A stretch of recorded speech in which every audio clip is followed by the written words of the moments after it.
जय जय रघुवीर समर्थ गणेशार्धाश्चैव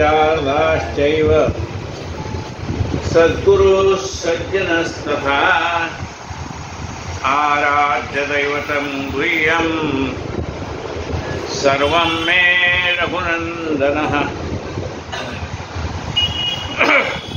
गणेश शारदा सद्गुरु संत सज्जन कुळेश्वरो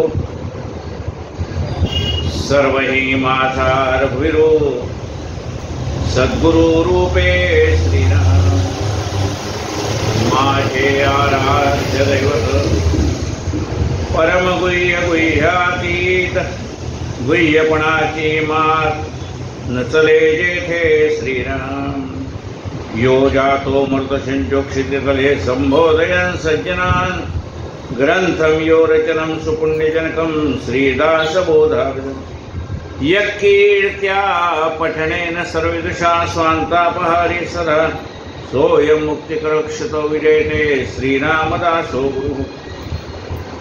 शुका सारिखे पूर्ण वैराग्य जाचे वशिष्ठा परिज्ञान योगेश्वराचे कवी वाल्मिका सारिका मान्यैसा नमस्कार माझा सद्गुरु रामदास। मला वाटते अंतरी त्वा वसावे तुझ्या दासबोधासी त्वा बोध व्हावे अपत्या परे पावी प्रेमग्रासा महाराज सद्गुरु रामदास।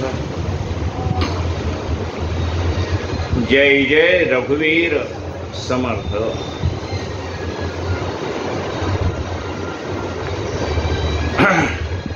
आपण ग्रंथराज दासबोध या विषयावरती यथाशक्ती चिंतन करतो। दशक 19वा सुरू आहे आणि आज समास पहिला। ब्राह्मणे बाळबोध अक्षर घडसून करावे सुंदर जे देखताची चतुर समाधान पावती श्रीराम।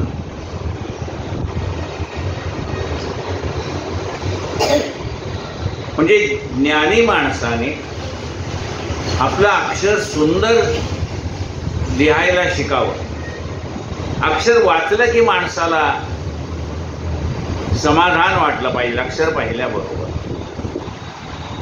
नाही तर काय लिहिले तेच वाचता येत नाही असं अक्षर काही कामाचं नाही। मग त्याच्यासाठी प्रयत्न करावा लागतो ना, आपोआप काही अक्षर सुंदर होत नाही। घडसून करावे सुंदर जे देखताची चतुर समाधान पावते। सुंदर अक्षर लिहिण्यासाठी काही प्रयत्न करावे लागतील, अभ्यास करावा लागेल, कोणाकडे तर शिकावं लागेल आणि मग असं अक्षर पाहिल्यानंतर कोण समाधानी होतं? जे देखताची चतुर समाधान पावते। अक्षरावरनं माणसाचे स्वभाव कळतात असं म्हणतात। त्याचं लिहिण्याची पद्धत कशी आहे त्याच्यावरनं कळतं।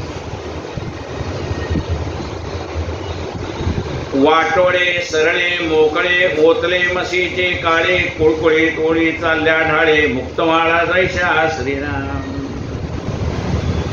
समजा आकार उकार मकार ते सुद्धा व्यवस्थित आले पाहिजे। पहिला उकार दुसरा उकार पहिली वेलांटी दुसरी वेलांटी मात्रा एक मात्रा दोन मात्रा।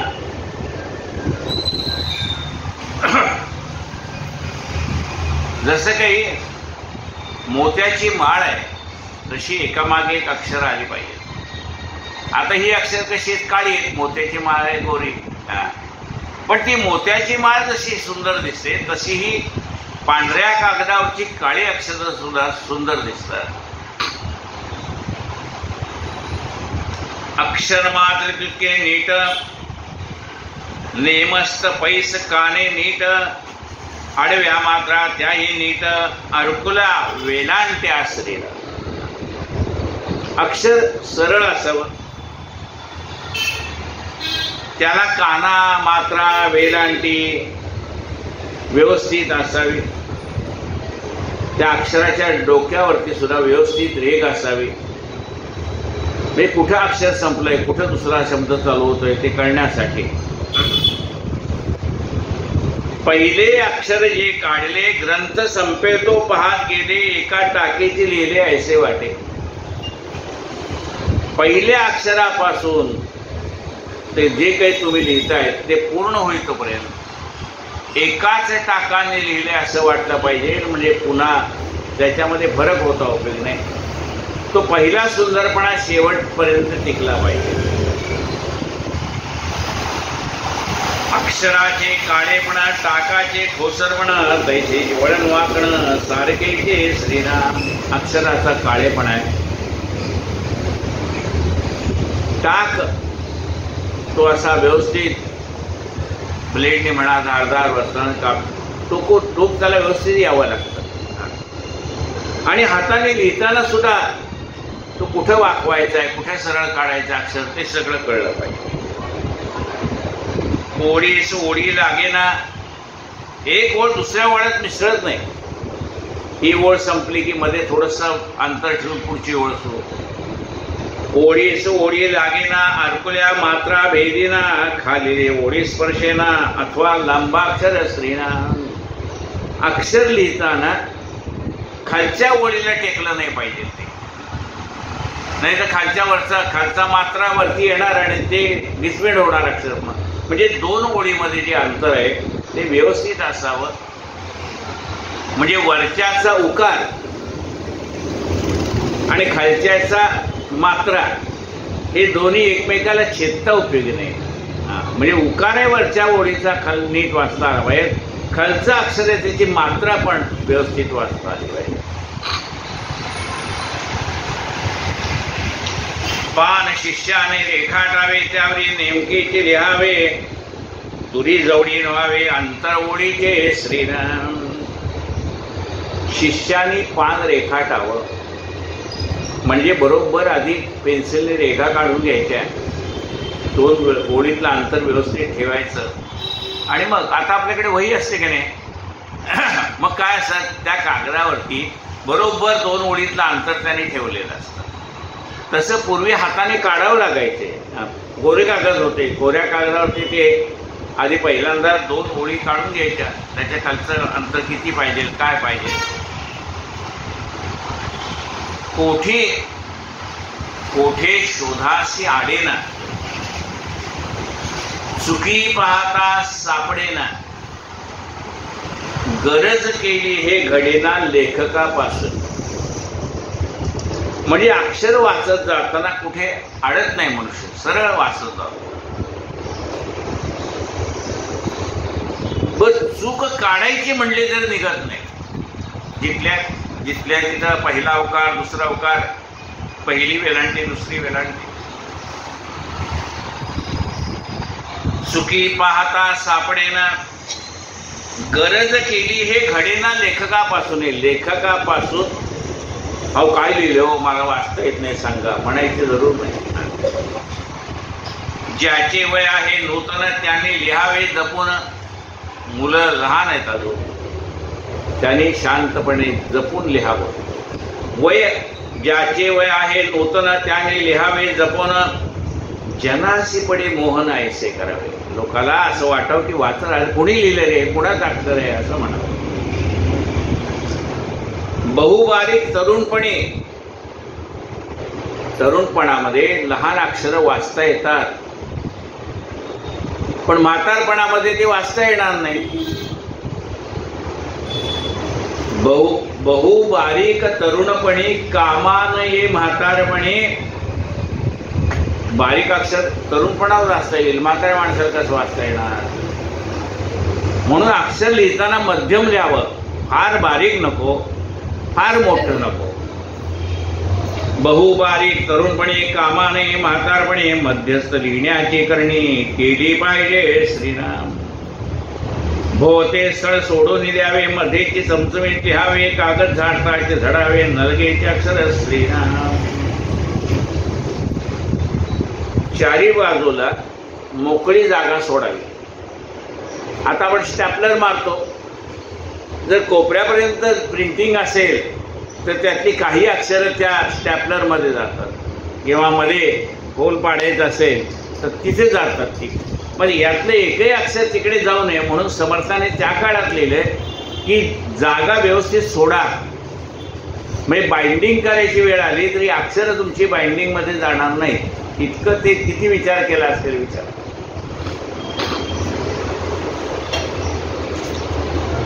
कागद झडताचे झडावे न लगेचे अक्षर.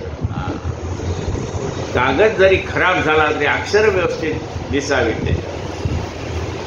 नाही तर आता काय होतं बघा, तुम्ही ते प्रिंटिंगच्या आणतात का नाही पावत्या मॉलमध्ये म्हणा इकडे 2-4 दिवसात त्याच्यावरचे अक्षर उडून जातात. ते म्हणले कागद खराब झाला तरी अक्षर व्यवस्थित राहायला पाहिजे.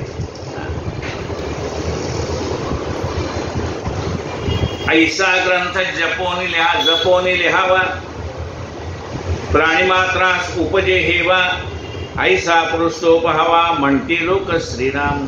पूर्वी ग्रंथ असायचे घरोघर, हस्तलिखित असायचे आणि मग लोक म्हणतात अरे कुणी लिहिलाय ग्रंथ, आम्हाला तो मनुष्य कोण आहे तो तर दाखवा, कुणाच अक्षर एवढं सुंदर आहे. काय म्हणताय पण ऐसा ग्रंथ जपोनी लिहावा प्राणीमात्रास उपजे हेवा ऐसा पुरुष तो पहावा म्हणते लोक. कोण आहे होतो मला पाहू द्या, कुणाच अक्षर इतकं सुंदर आहे. पण त्याच्यासाठी कष्ट करायला लागतात ना. काया बहुत कष्ट व्हावी आणि कष्ट घेतले तर मागे कीर्ती आहे. म्हणून काय म्हणतंय, कीर्ती पाहता सुख नाही आणि सुख पाहता कीर्ती नाही. ज्याला कीर्ती पाहिजे त्याला कष्ट करायलाच पाहिजे आणि ज्याला सुख पाहिजे त्याला कीर्ती कशी मिळणार, कष्ट केल्याशिवाय कीर्ती मिळत नाही.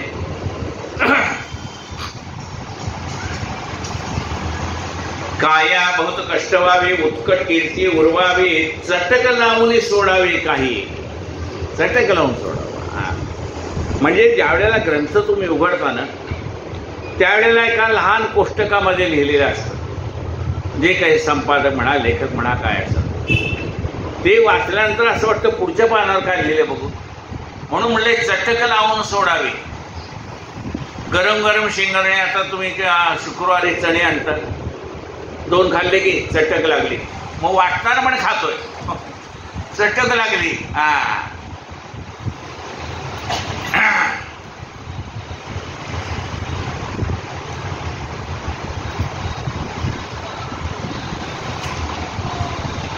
घट्ट कागद आणावे जपोन नेमस्त खळावे लिहिण्याचे सामे असावे नाना प्रिय श्रीराम. आता पूर्वीच्या काळी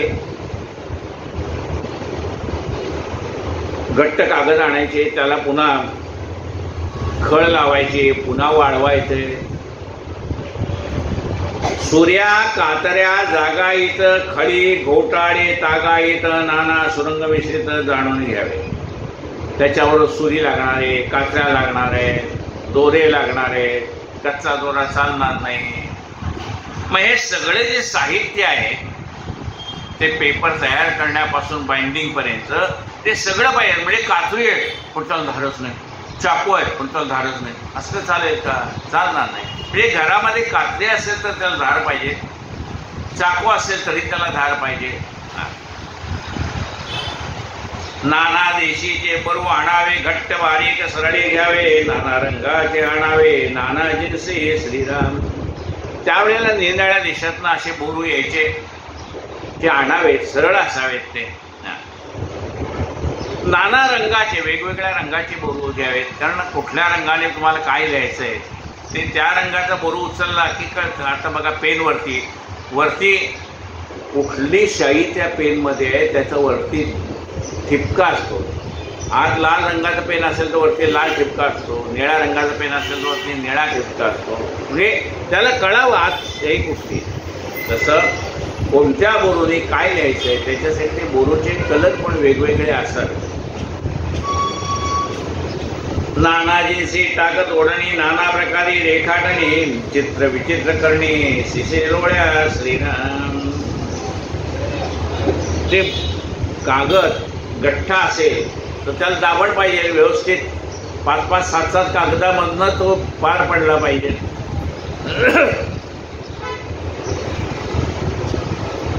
हे सगळ्या वस्तू लोखंडाच्याच आहे. बारीक सुई ती पण लोखंडाचीच आहे. दाभण तेही लोखंडाचं आहे. हातवडी ही लोखंडाची. पण कोणत्या वेळेला काय वापरायचं, सगळं लोखंडाचं असलं तरी बारीक सुई कुठे वापरायची, जाडी सुई कुठे वापरायची, तारतम्य आहे.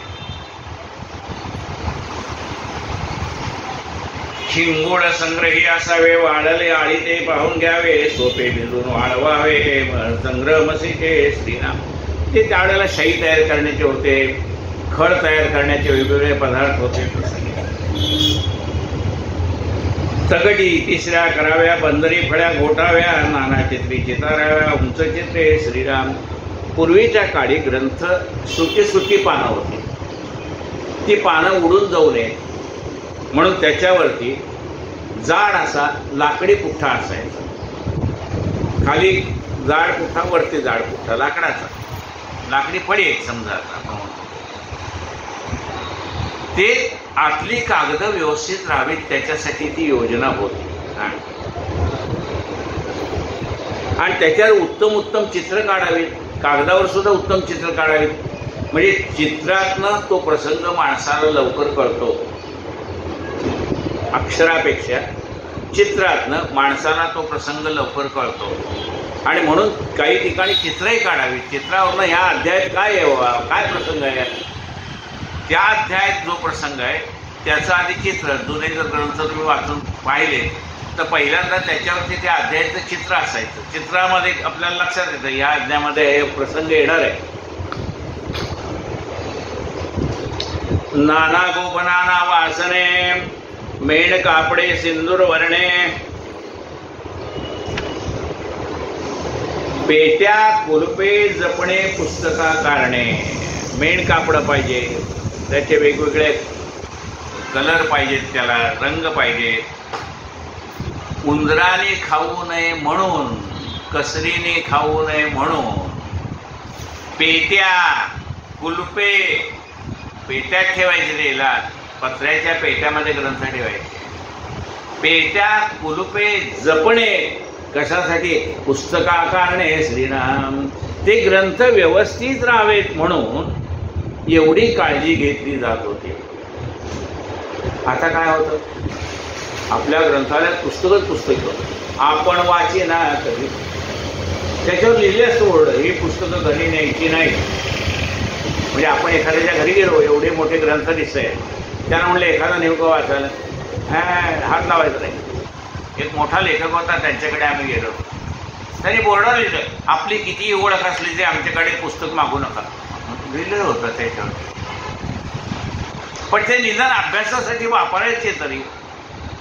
आता काय होतं, आपल्या हाऊस म्हणून आपण आणून ठेवतो. आपण वाची ना कधी, लोकास वाचावया नेरी. मग असं उपयोगी नाही असं म्हणतात. हा, तुम्ही कधी संदर्भ म्हणून वाचणार असलात, रोज काही पुस्तक मनुष्य वाचत नाही. पण ज्याला लिहायचं आहे, ज्याला काही प्रवचन करायचं आहे, सांगायचं आहे, त्या माणसाला वेगवेगळ्या ग्रंथाचं चिंतन करावं लागतं, वाचावे लागतात. त्याच्यासाठी ग्रंथ ठेवलेले असतात. त्या ग्रंथाला संदर्भ ग्रंथ असं म्हणतात.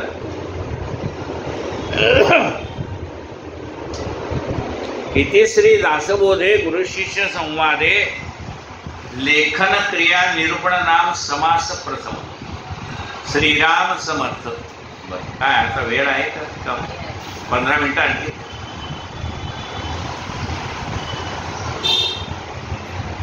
श्रीराम समर्थ श्रीराम. मागा बोलिले लेखन भेद, आता एका अर्थभेद. आता मागच्या समासात आपल्याला कसं लिहावं हे सांगितलंय. आता जे काही आपण वाचतो, जे काही ग्रंथ म्हणा, स्तोत्र म्हणा, काही वाचन केलंय, त्यामध्ये शब्द आहेत ना, मग त्या शब्दाचा अर्थ आपल्याला कळला पाहिजे. मागा बोलले लेखन भेद, आता एका अर्थभेद, नाना प्रकारीचे संवाद समजून घ्यावे श्रीराम. त्या ग्रंथामध्ये नाना प्रकारचे संवाद असतात.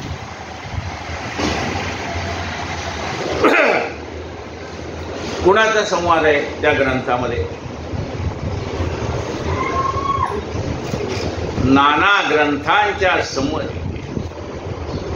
नाना प्रकारचे ग्रंथ आहेत आणि त्या ठिकाणी गुरु शिष्यांचा संवाद, येथे बोलला विशद परमार्थ मार्ग श्रीराम. दासबोधात पहिल्याच समासात लिहिलंय. काय लिहिलंय? संवाद आहे. म्हणले या ग्रंथात कुणाचा संवाद आहे? कोण कोणाशी बोलतोय? काही ठिकाणी शिवपार्वतीचा संवाद आहे का नाही?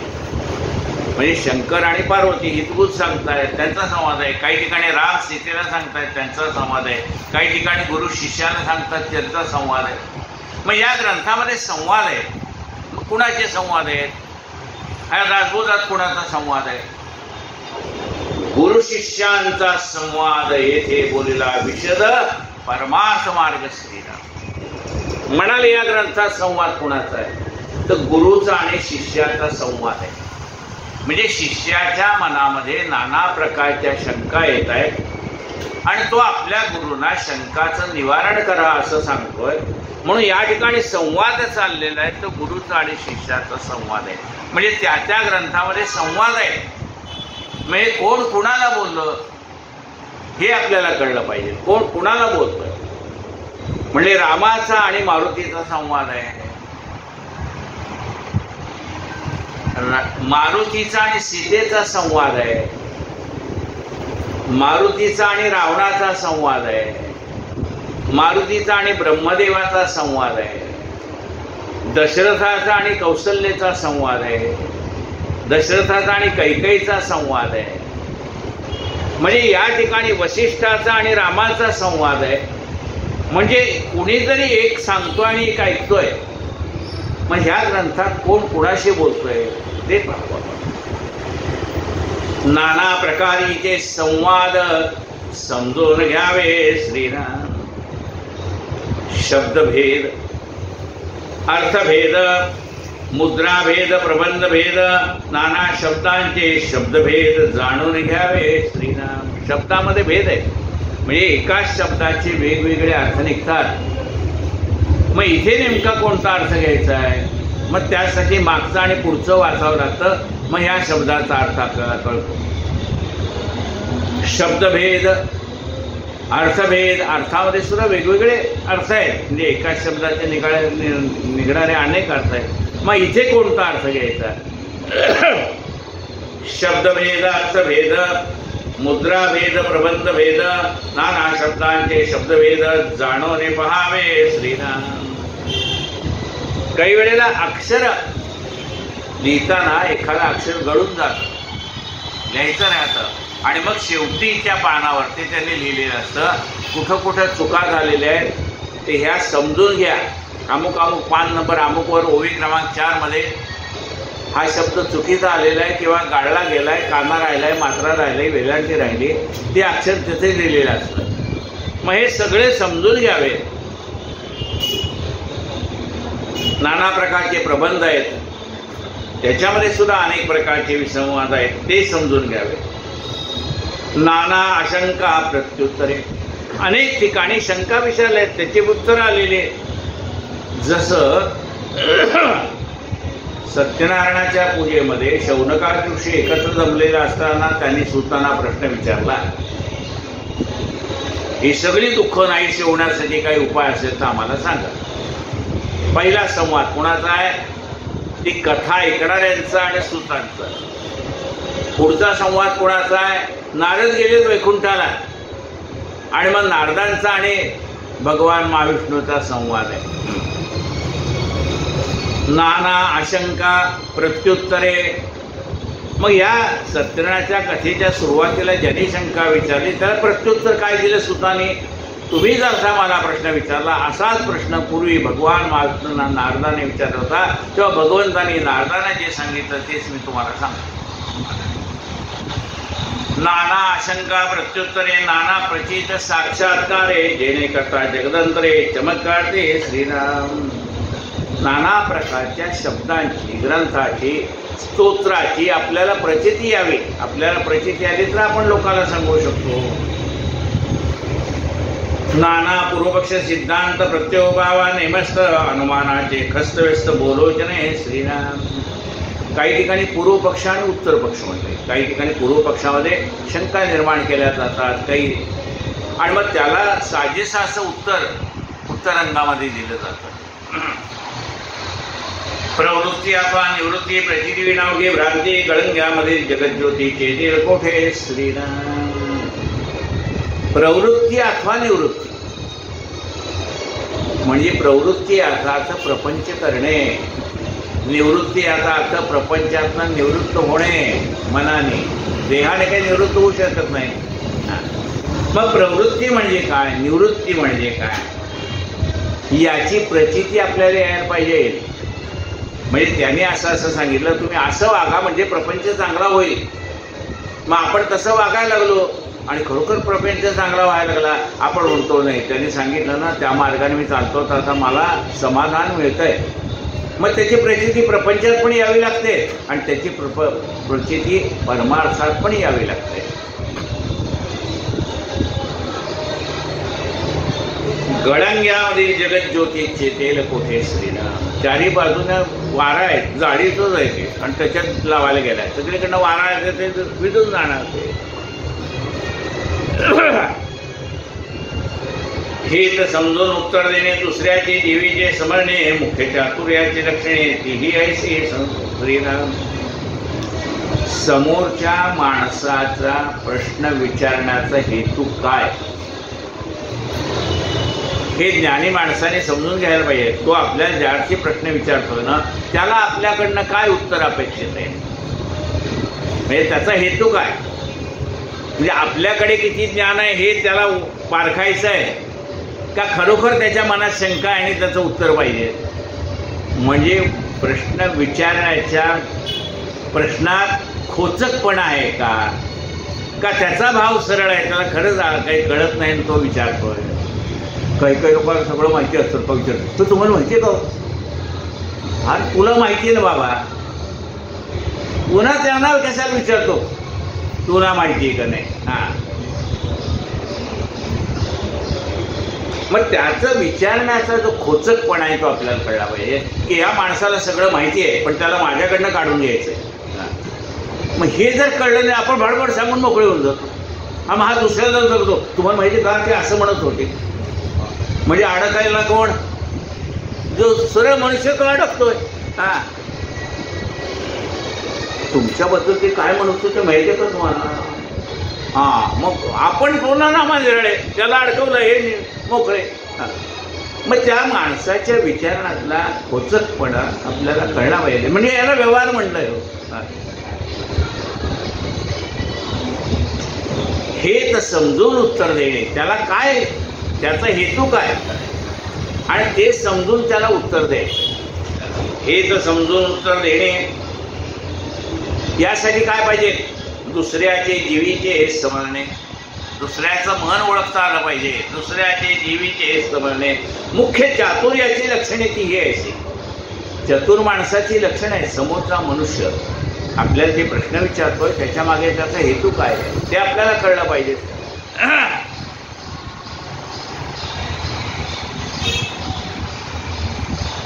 का होते ते गौरी तिकडे असतात आणि त्यांनी तिकडे असतात. अमुक अमुक असतात ते अंगावर आता नक्षत्र लागणार आहे नंतर तुम्ही आणू शकता. नाही मी वाचलंय ते फेसबुकमध्ये, मग कशाला विचारलं. तुला तर सगळं माहिती आहे, मला माहिती आहे की नाही तुम्हाला विचारायचंय का.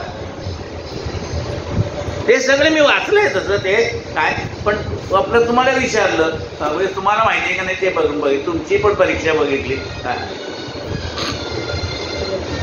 म्हणून हे कळलं पाहिजे. मग सरळ सांगायचं मला काय माहित नाही, जरा बघा तिथं कॅलेंडरमध्ये सगळं लिहिलंय, फेसबुकमध्ये रोज येते. त्याचा खोचकपणा येतं, जशास तसं उत्तर देता आलं पाहिजे. हे तर समजून उत्तर देणे, दुसऱ्याचे जीवीचे समजणे, मुख्य चातुर्याची लक्षणे ऐशी असे श्रीराम. चातुर्य मी खटपटत ते विद्याचे फलपट. चतुरपणा नसेल तर काय होतं, प्रपंच करायचा तरी चातुर्य पाहिजे. चातुर्य खटपट ते विद्याचे फलपट. सभेमध्ये आटगाट समाधान कैचे श्रीराम. चतुर माणसाला सभा जिंकता आली पाहिजे. बहुत बोलणे ऐकावे तेच मौनेची धरावे, अल्पचिन्हे समजावे जगदंतर श्रीराम. लोकांचं ऐकून घ्यावं, बहुत बोलणे ऐकावे तेथे मौनची धरावे, त्याला उत्तर देऊ नये, सगळं ऐकून घ्यावं. म्हणजे ह्याने काय कळतो, समोरच्या माणसाचं सगळं ऐकून घेतलं, त्याला उत्तर दिलं नाही, तर मग काय कळलं तुम्हाला, त्या माणसाच्या बोलण्यातनं काय कळलं बघा. हे सगळं समर्थाने व्यवहारात कसं जगावं हे सांगितलं. बहुत बोलणे ऐकावे तेथे मौनची धरावे, अल्पचिन्हे समजावे जगदंतर श्रीराम. थोडक्यातनं त्याला काय विचारायचं ते आपल्याला कळतंय. अल्पचिन्हे समजावे जगदंतर श्रीराम. का त्यांचे घर चौथ्या मजल्यावर जाऊ का नको, तुला चालत असेल तर जा बाबा, नसेल तर कशाला चौथ्या मजल्यावर जाते, इथनंच आम्ही रामराम करतो, काल गेलोच नाही मावऱ्यांकडे. तुला जमायचं असेल तू चालजेने चढून जा ना, तुला काय, तुम्ही जाता का नाही मी येऊ का नाही, तुला काय करायचं, तुला जायचं तू जा, मला जायचं तर मी जाईल. आपली ताकद काय शरीरातली, त्यांनी बोलवलंय, आपल्याला जमणार आहे का उगे अठ्ठास करायचं, त्यांना नाही कसं म्हणायचं, ज्ञान काय करायचं. आपली शारीरिक ताकद काय, आपल्याला काय जमतंय, आपण काय करावं. बहुत बोलणे ऐकावे तेथे मौनची धरावे, अल्पचिन्हे समजावे जगदंतर श्रीराम. बाष्कळामध्ये बैसो नये, उद्धटासी तंडोने, आपणा करता खंडोने, समाधान जनाचे श्रीराम. विषय सोडून कुठं बोलणं चालतं, म्हणजे मुद्दाच नाही बरं का, उगी त्याचं बडबड चालतं, त्याला बाष्कळ बोलणं म्हणतात. काही मुद्दा आहे का बोलण्याला. मग अशा ठिकाणी काय करावं, बाष्कळामध्ये बैसू नये. जिथं नुसता फापट पसारा चाललाय ना तिथं काय ऐकायचं. बाष्कळामध्ये बैसू नये, उद्धटाशी तंडू नये, उद्धट माणसाची वाद घालू नये. तू मोठ्या बापाचं म्हणायचं, आपण गप्प बसायचं. उद्धटाशी तंडू नये, आपणा करता खंडू नये, समाधान जनाचे श्रीराम. आपल्यासाठी कुणाचं समाधान खंडू नये एवढं आपण पाहिजे. कुठं देशाशी तोंड लावायचंय. काही लोक भांडकुदळच असतात, त्यांच्याशी तोंड लावायचं नाही. बरं बाबा तू म्हणतो ते खरं, नेणतेपणा सोडू नये, जाणपणे फुगू नये, नाना जनांचे हृदय मृदू शब्दे उकलावे. नेणतपणे सोडू नये, आपल्याला काही कळत नाही असंच दाखवायचं. नेणतपणा सोडू नये, जाणपणे फुगू नये, म्हणजे आपल्याला जरी काही सगळं माहिती असलं ना, कळत असलं ना, तरी मला सगळं कळतं हा अहंकार नसावा. जाणपणे फुगू नये, नाना जनांचे हृदय मृदू शब्दे उकलावे श्रीराम. अनेक माणसांची मनं गोड बोलून त्यांच्या मनातला विसंवाद काढून टाकावा. प्रसंग जाणावा नेटका, बहुताशी जाजू घेऊ नका, खरे असता जनास का फडवतो श्रीराम. प्रसंग जाणावा नेटका, त्या ठिकाणी काय चाललंय, वादविवाद काय चाललाय ते जाणावं. प्रसंग जाणावा नेटका, बहुताशी जाजू घेऊ नका. सगळेच भांडायला उठलेत, कुणाशी भांडणार तुम्ही, गप्प बसावं. त्यावेळेला आपलं खरं आहे हे आत्ता आपण सांगितलं तर कुणी ऐकण्याच्या मनस्थितीत नसतं. त्यामुळे त्याला उत्तर द्यायच्या भानगडीत पडू नये, त्यांचं ऐकून घ्यावं. तुझं बाबा बरोबर आहे, माझं चुकलं असं म्हणावं. कालांतराने त्याला कळतं की खरंच आपलंच चुकलंय, त्याचं बरोबर होतं. पण त्यावेळेला तुम्ही सांगायला गेला तर कुणी ऐकण्याच्या मनस्थितीत नसतं. प्रसंग जाणावा नेटका, बहुताशी जाजू घेऊ नका, खरे असताचे नासका फडवतो. खरे असताचे नासका फडवतो. आपलं जरी खरं असलं तरी ते ऐकण्याच्याच मनस्थितीत नसल्यामुळे त्यांचंच खरं वाटायला लागतं. शोध घेता आळसो नये, भ्रष्ट लोकी बैसो नये, बैसले तरी टाकू नये मिथ्या दोष. शोध घेता अडचू नये, नाना प्रकारचा अभ्यास करावा. शोध घ्यावा. ग्रंथांतरीचा शोध आहे, लोकांच्या मनाचा शोध आहे, लोकांच्या वागण्याचा शोध आहे, शोध घ्यावा. त्याच्यासाठी आळस करू नये. शोध घेता आळसो नये, भ्रष्ट लोकी बैसू नये. भ्रष्ट लोकांमध्ये जास्ती काळ बसायचं नाही. काही वेळेला बसावं लागतं, इलाज नसतो, व्यवहार आहे, पण जास्ती वेळ बसायचं नाही. भ्रष्ट लोकी बैसू नये, बैसले तरी टाकू नये मिथ्या. बसला तरी काहीतरी कुणाला याला नाव ठेव, त्याला नाव ठेव, मनगडीत पडायचं नाही. कशासाठी? त्याला बरं आता म्हणून नावं ठेवली हो. काय करायचंय? अंतर आर्ताचे शोधावे. अंतर शोधलं आहे कोणाचं? आर्त मनुष्य, ज्याला खरोखरची तळमळ आहे. काहीतरी परमार्थ मला शिकायचा आहे, काहीतरी प्रपंचातल्या माझ्या अडचणी मला सोडवून घ्यायच्या आहेत. त्याच्यामध्ये तेवढी तळमळ आहे का? तळमळ असेल तर तळमळ निववी रे रामकारुण्य सिंधू. मनात तळमळ चालली. काय तळमळ चालली? अर्थ पण आहे मनात, अर्थच आहे की देवा माझे शर्विकार मला आवडता येत नाही. तळमळ निववी रे रामकारुण्य सिंधू, षड रिपुकुळ माझा तोडियाचा संबंध. मग आपल्या मनात ती अर्थच पाहिजे. देवा खरंच ह्या षडरिपूपासून माझी सुटका कर. म्हणजे मला काढता येत नाही, तू सुटका कर. प्रसंगच असे निर्माण कर की मला त्याच्याबद्दल विरक्ती यावी.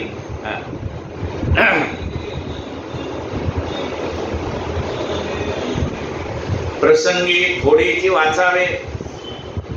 आपला रोजचा 2 अध्याय 4 अध्याय 10 अध्याय वाचायचा नियम आहे, ठराविक जप करण्याचा नियम आहे. पण प्रसंग आहे, मग त्या प्रसंगानुसार आपलं वाचन कमी जास्ती, जप थोडंसं कमी जास्ती आपल्याला प्रसंगानुसार करता आला पाहिजे. म्हणजे कोणत्या प्रसंगाला महत्त्व द्यायचं, कोणत्याला द्यायचं नाही ते आपल्याला ठरवता आलं पाहिजे.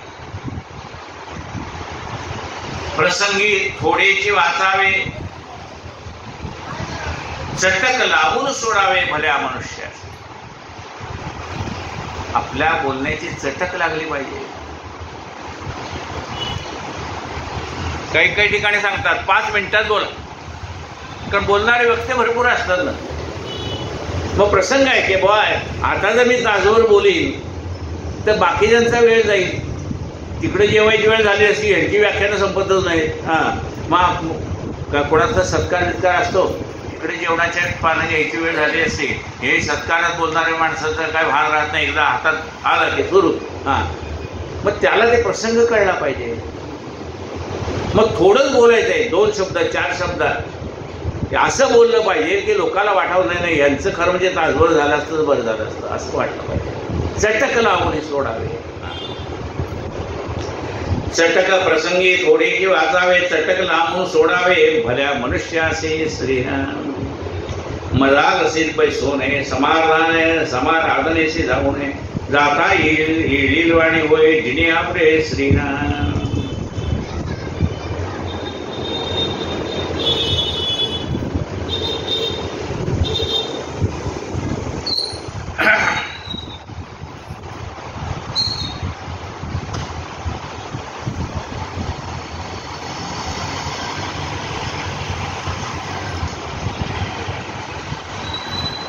आता एखाद्या ठिकाणी मीटिंग चाललेली असते, काही चाललेली असते, हा मध्ये जाऊन बसतो आणि आपण मध्ये जाऊन बसू नये, साईडला बसावं.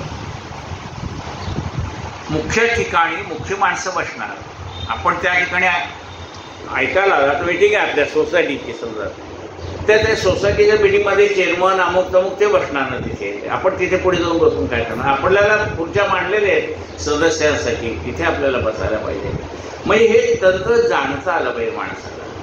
मजाल असेल बसू नये, बैसू नये, समाराधनेशी जाऊ नये. कुठं बनणार आहे चाललेला असतो कार्यक्रम झाला की मग तिथे जाऊ नये याचा अर्थ काय? मग तिथे ढकलीन जेवणाचे, मग तिथे घाई करू नये. सगळ्यांची जेवण होऊ द्यावं, शेवटच्या पंक्तीला आपण जेवावं. नाही तर मग काय होतं बघा, समाराधनेशी जाऊ नये. जाता येईल वाणे होय जिने आपुले. हे उठावं इथनं, ही लाईन नको उठा. आता त्या बसले सगळे उठावं लागतं, मध्येच बसले तो काय करणार? म्हणजे वाढणाऱ्याला यायला पण जागा ठेवली नाही. मग येडीरवाडे झाले की नाही, म्हणजे बसले जागा पकडून त्याला उठावं लागलं की नाही. म्हणजे ते तारतम्य बाळगता आलं पाहिजे की आपल्याला त्या मोठ्या भंडाऱ्यात आपण गेलोय, मग मोठ्या भंडाऱ्यात जाताना हे तारतम्य पाहिजे की वाढायला येणाऱ्याला तर मध्ये जागा पाहिजे ना. हा बसला की तो बसला, तो बसला की तो बसला. अरे पण वाढणाऱ्याने कुठनं जायचंय, मग ते अख्खी टाकीला उठवावी लागते.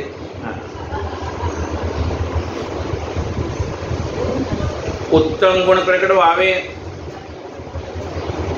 मग भलते असे बोलता भावे. भले पाहून शोधून पाहून करावे, शोधून मित्र श्रीराम. उत्तम गुण प्रकट व्हावे, आपल्यामधले चांगले गुण आहेत ते प्रगट झाले पाहिजे. एखाद्या सुंदर गायला येतं, एखाद्या सुंदर बोलता येतं, त्याचे प्रगटीकरण व्हायला पाहिजे. मग भलत्यासे बोलता फावे, आपल्याकडे चांगले गुण असेल तर गुणग्राहिक मित्र आपल्याला भेटतात. अरे वा, या माणसाची मैत्री करायला हरकत नाही. हा, मग तुमच्याजवळ चांगले गुण असले तर आपोआप तुम्हाला मित्र मंडळी मिळत जाणार. मग काय करावं? उत्तम गुण प्रकट व्हावे, मग भलते असे बोलता व्हावे. भले पाहून शोधावे, शोधून मित्र श्रेया. मग भली माणसं कोण आहेत, सज्जन माणसं कोण आहेत, त्यांची आपण मैत्री करावी. उपासनेसारखे बोलावे, सर्व जनास तोषवावे, सगड बरवेपण राखावे. कोणी एकाशी श्रीराम. जशी उपासना आहे तसं बोलावं. आता राम उपासना चालली तिथं रामाचं महत्व सांगावं. हरिपाठ चाललाय तिथे पांडुरंगाचं महत्व सांगावं.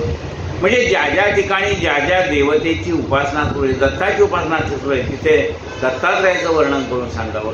म्हणजे ज्या प्रकारची उपासना चाललेली ते आराध्य दैवत ज्याचं जे असेल त्या आराध्य देवतेला प्रसन्न कसं वाटेल तसं आपलं बोलणं चालणं त्या ठिकाणी असं.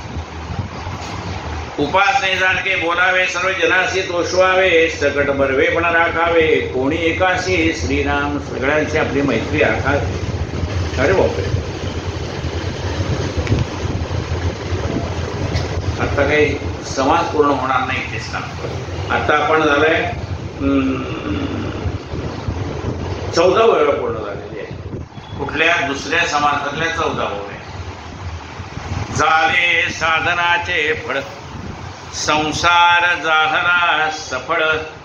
निर्गुण ब्रह्मते निश्चळ, अंतरी बिंबले श्रीराम. हिशेब झाला मायेचा, झाला निवाडा तत्वाचा. साध्य होता साधनाचा, ठाव आहे श्रीराम.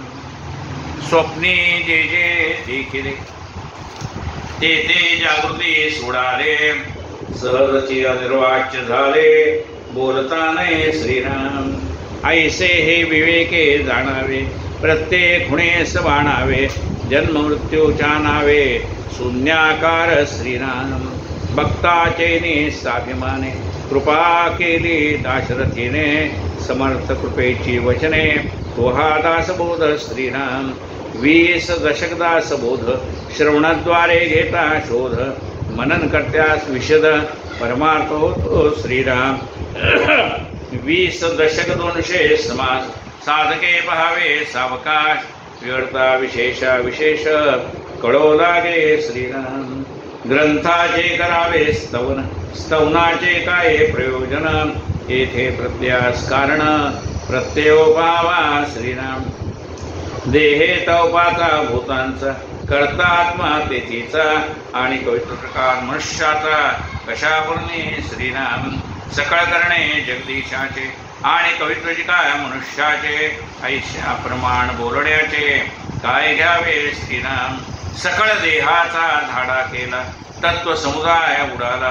तेथे कोण्या पदार्थाला आपले म्हणावे श्रीराम. ऐसी विचाराची कामे, उगेच भ्रमणे भ्रमे. जगदीश्वरे अनुक्रमे, सकळ केले श्रीराम. इति श्रीदास उदय गुरु श्री समाधी विमळ ब्रह्म निर्गुणनाथ समाज श्रीराम समर्थ श्रीराम. जय जय रघुवीर. 6:15 झाले ना की तुम्ही इकडे घड्याळाकडे बघायचं होतं, म्हणजे माझं पण लक्ष गेलं असतं घड्याळाकडे. म्हणजे थांबलो असतो ना मी, तुम्ही पण सांगले. आरती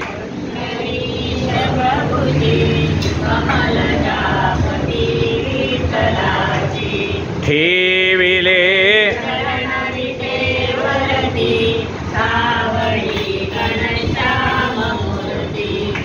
घड्यामध्ये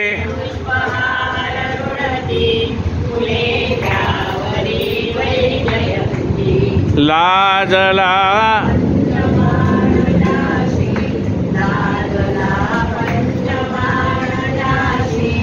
असे ते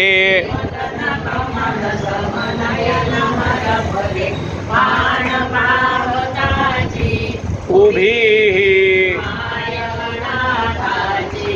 आरती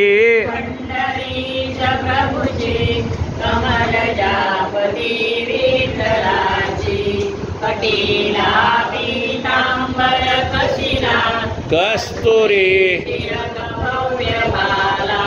मितीना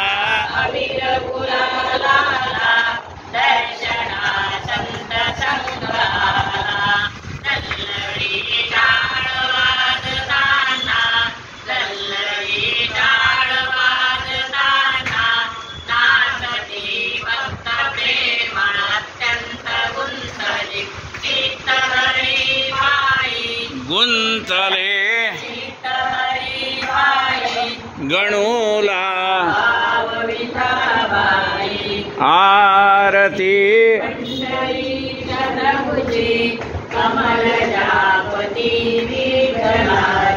सद्गुरु गजानन महाराज पुंडलिक वरदा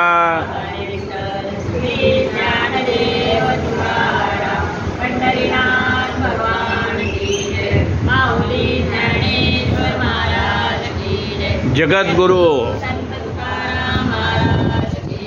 जय जय।